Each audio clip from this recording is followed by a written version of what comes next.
আমাৰ নৱগ্ৰহ এষ্ট্ৰলজিকেল চেণ্টাৰ চেনেলটোলৈ আপোনালোকক স্বাগতম জনাইছোঁ আৰু ইংৰাজী নতুন বছৰ 2025ৰ আন্তৰিক শুভকামনা জ্ঞাপন কৰিছোঁ। নতুন বছৰটো আপোনাৰ সকলো দিশতে সুখ সমৃদ্ধি আৰু সফলতাৰে পৰিপূৰ্ণ হওক আৰু আপোনাৰ স্বাস্থ্য, কৰ্ম, ব্যৱসায়, প্ৰেম, শিক্ষা, বিবাহ, পাৰিবাৰিক আদি সকলো দিশতে ধন সম্পদেৰে ভৰপূৰ এটা সফলতম বছৰ হওক। আপুনি চাই আছে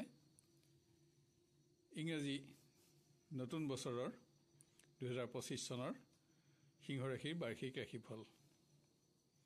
সিংহ ৰাশি 10 মঘা, 11 পূৰ্ব ফাল্গুনী আৰু 12 উত্তৰ ফাল্গুনী নক্ষত্ৰৰ ম আৰু ত আদ্যাক্ষৰৰ দ্বাৰা গঠিত হয়। আপোনাৰ ৰাশিৰ অধিপতি গ্ৰহ সূৰ্য।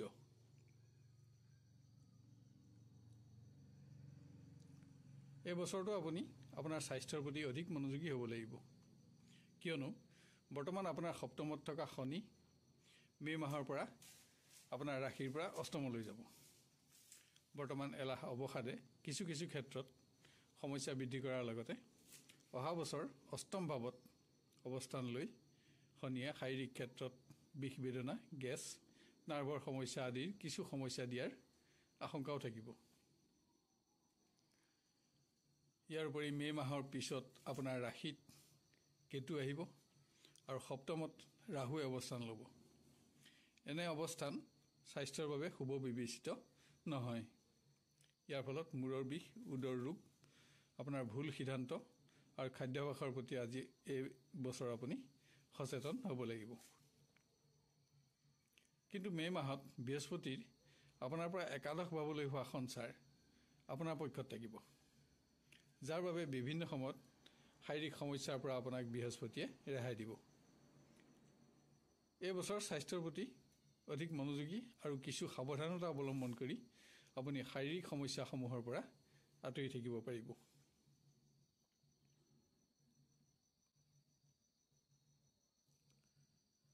শনিৰ অৱস্থানৰ বাবে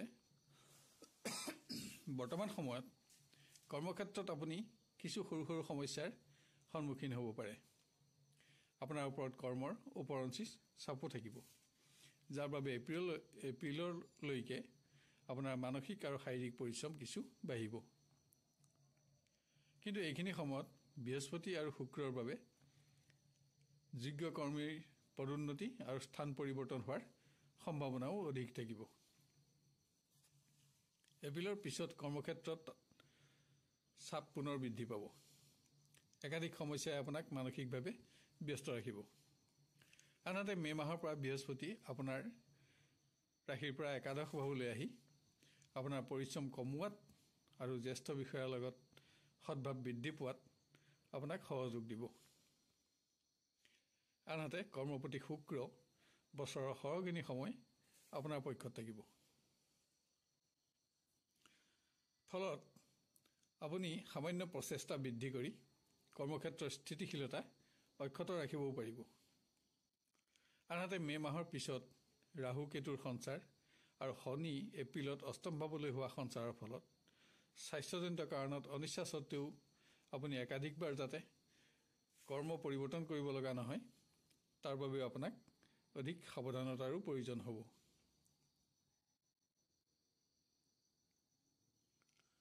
বছৰৰ আৰম্ভণিতে আপোনাৰ শিক্ষাৰ অধিপতি বৃহস্পতি দশম ভাৱত থাকি সহপাঠী বন্ধুৰ লগত বিভিন্ন সময়ত মতৰ পাৰ্থক্য সূচনা কৰিব যদিও জুন মাহৰ পৰা একাদশ ভাৱলৈ আহি শিক্ষা ক্ষেত্ৰলৈ শুভ দৃষ্টি প্ৰদান কৰিব। জুন মাহৰ পৰা এই পিছৰ সময়খিনি আপোনাৰ বাবে উল্লেখযোগ্য কৰি গঢ়ি তুলিব। আপুনি অলপ প্ৰচেষ্টাতে অধিক শুভফল লাভ কৰিব। প্ৰতিযোগিতামূলক দিশসমূহতো এই বছৰ আপুনি নিজৰ আশা পূৰণ কৰাৰ লগতে সুনামো অৰ্জন কৰিব পাৰিব। শনি আৰু ৰাহুৱে স্বাস্থ্যত সামান্য সমস্যা দিয়াৰ পাছতো প্ৰবাসত আপোনাৰ উচ্চ শিক্ষা গ্ৰহণৰ সুযোগো আপোনাক প্ৰদান কৰিব। বৃহস্পতি আৰু শনিয়ে দূৰভ্ৰমণৰ সৌভাগ্য দিয়াৰ লগতে জ্যেষ্ঠ ব্যক্তি আৰু গুৰুজনৰ লগত আপোনাৰ সদ্ভাৱো বঢ়াব। মুঠতে এই বছৰ আপুনি আপোনাৰ স্বাস্থ্যৰ প্ৰতি মনোযোগ সামান্য বৃদ্ধি কৰি শিক্ষাৰ ক্ষেত্ৰত আশা পূৰণৰ এটা শ্ৰেষ্ঠতম বছৰ আপুনি গঢ়ি তুলিব পাৰিব। কৰ্মপ্ৰাৰ্থীসকলেও জুনৰ পিছত নিজৰ হাতত একাধিক বহুতো উন্নত সুযোগ লাভ কৰিব। আপোনাৰ হাতলৈ একাধিকবাৰ দূৰভ্ৰমণৰ সুযোগ আহিব আৰু যোগ্যজনে জুলাই আগষ্ট মাহৰ ভিতৰতে বাঞ্ছিত কৰ্ম লাভত সন্তুষ্টিও লাভ কৰিব পাৰিব। ব্যৱসায়ৰ একাধিক উন্নত সুযোগ গোটেই বছৰটোত আপোনাৰ হাতলৈও আহি থাকিব। মাৰ্চ মাহ পৰ্যন্ত ব্যৱসায় ক্ষেত্ৰত আপুনি কিছু কঠিন সময় অতিক্ৰম কৰিব লগা হ'ব পাৰে। এইখিনি সময়ত উপাৰ্জনত আপোনাৰ সন্তুষ্টি কমিলেও অৱশ্যে আপোনাৰ অৰ্থভাৱ অনুভৱ নহয়।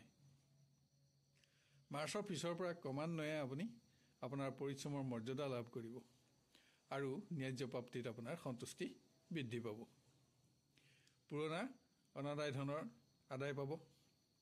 কিন্তু শনি আৰু ৰাহুকেতুৰ সঞ্চাৰ আপোনাৰ বাবে শুভ বিবেচিত নহ'ব। যদিও স্বাস্থ্যৰ বাহিৰে আন দিশসমূহত এই গ্ৰহকেইটাই বিশেষ প্ৰভাৱ নেপেলাব। তথাপিতো দীৰ্ঘকালীন আঁচনিত ধন বিনিয়োগ আৰু নতুন ব্যয়বহুল ব্যৱসায় আৰম্ভ কৰাৰ ক্ষেত্ৰত এই বছৰ আপোনাক কিছু দূৰদৰ্শিতাৰ প্ৰয়োজন হ'ব, যাৰ বাবে আপুনি তেনে দিশত দক্ষতা থকা দক্ষ ব্যক্তিৰ পৰামৰ্শ গ্ৰহণ কৰিব লাগিব। বছৰটোৰ বিভিন্ন সময়ত আপোনাৰ পৰিশ্ৰম বাঢ়িব। যদিও বছৰৰ শেষলৈ ফলাফলসমূহ আপোনাৰ পক্ষত অহাত আপুনি এটা সফল বছৰ অতিক্ৰম কৰিব পাৰিব। প্ৰেমৰ দিশত বৃহস্পতিৰ অৱস্থান বছৰৰ প্ৰথমৰ পৰাই ক্ৰমান্বয়ে আপোনাৰ পক্ষলৈ আহিব আৰু জুন মাহৰ পৰা আপোনাক সম্পূৰ্ণ সহযোগ দিব। মে' মাহৰ মাজভাগত বৃহস্পতি একাদশলৈ সঞ্চাৰ হৈ আপোনাৰ পঞ্চম ভাৱলৈ শুভ দৃষ্টি প্ৰদান কৰিব। আপোনাৰ সপ্তম ভাৱতো বৃহস্পতিৰ প্ৰভাৱ বৃদ্ধি পাব। ফলত প্ৰেমৰ সম্পৰ্কত আপোনাৰ মনোবাঞ্ছা পূৰণ হোৱাৰ লগতে এনে সম্পৰ্কক আপুনি বিবাহৰ সম্পৰ্কলৈ পৰিৱৰ্তন কৰাৰ বাবে আৰু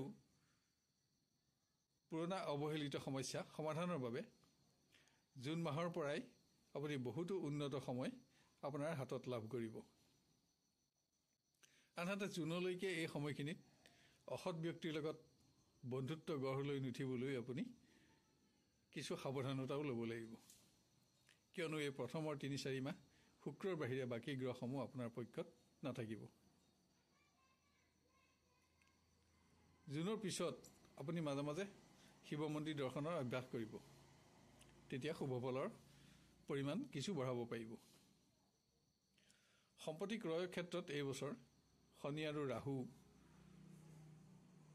আৰু আৰম্ভণিতে মংগল আপোনাৰ বাবে শুভ গ্ৰহ নহয়, যাৰ বাবে আপুনি ভূমি বা বাহন আদি ক্ৰয়ৰ ক্ষেত্ৰত সুযোগ সন্ধানী ব্যক্তিৰ দ্বাৰা প্ৰবঞ্চিত নহ'বলৈ অধিক সতৰ্ক হ'ব লাগিব। এইবছৰ পুৰণা সম্পত্তি ক্ৰয় কৰাৰ ক্ষেত্ৰত আপুনি অধিক সাৱধানতা লোৱা আৱশ্যক হ'ব। পাৰিবাৰিক পৰিৱেশত বছৰটো মিশ্ৰিত ফলাফলৰ বুলি ক'ব পাৰি।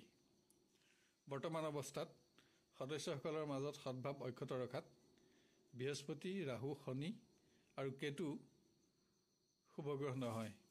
কিন্তু মতৰ পাৰ্থক্য থাকিব যদিও দ্বিতীয় আৰু ভাগ্যস্থানলৈ থকা বৃহস্পতিৰ শুভ দৃষ্টিৰ ফলত সমস্যাসমূহৰ খৰতকীয়া সমাধানৰ পথো আপোনাৰ হাতত থাকিব।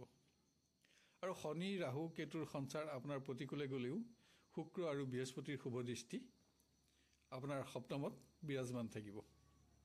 ফলত যোৱা বছৰতকৈ এইবছৰ তুলনামূলকভাৱে পৰিৱেশ কিছু উন্নত হ'ব। বিভিন্ন আকস্মিক কাৰণত আপোনাৰ খৰচ বঢ়াৰ পিছতো উপাৰ্জনৰ বাটো সদায় খোলা থাকিব।